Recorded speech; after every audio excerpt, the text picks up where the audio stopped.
for the discussion next month, but start the discussions now. Okay. All right. Anything on the marketing reports, Richard? Well, this has been a rather eventful week.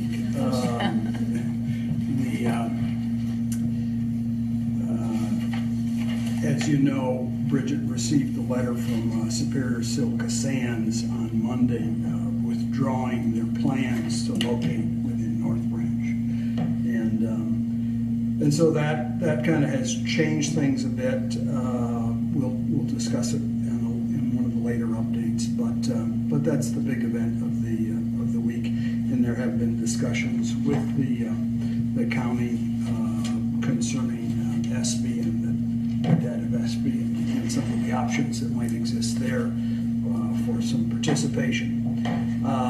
We also had Shovel Ready, the marketing consultant for DEED out of Florida, John Rhodes, was here on Tuesday and reviewed our site, drove around town, reviewed the site and so forth, and actually put on a short little program, and Bob was able to make that.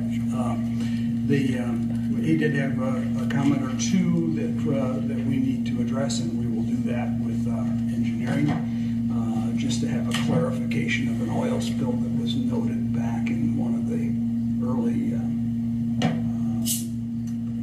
one of the farm purchases in that site. And it has been remediated, but we need specific documentation, so we'll have to pull that out.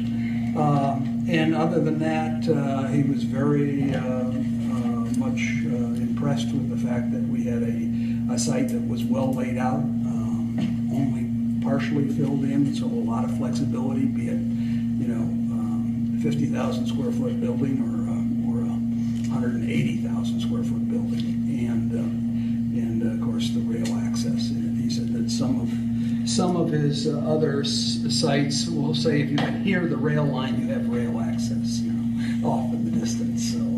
So he kind of asked us about that before we drove out there, and it was kind of a funny deal because a train was moving across 410th as we were reviewing the lot. So anyway, that went well. There's some other things.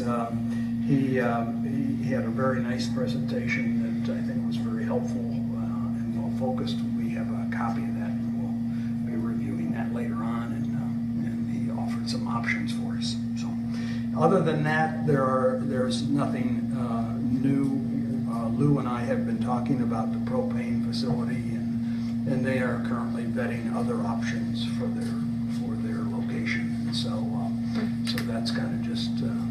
But we did go back with them. We had set a 10-acre minimum. We did go back with a 7.5-acre offer, and to see if that can move them off and back towards North Branch. So, and at this date, we have not heard anything. So that's it for the marketing.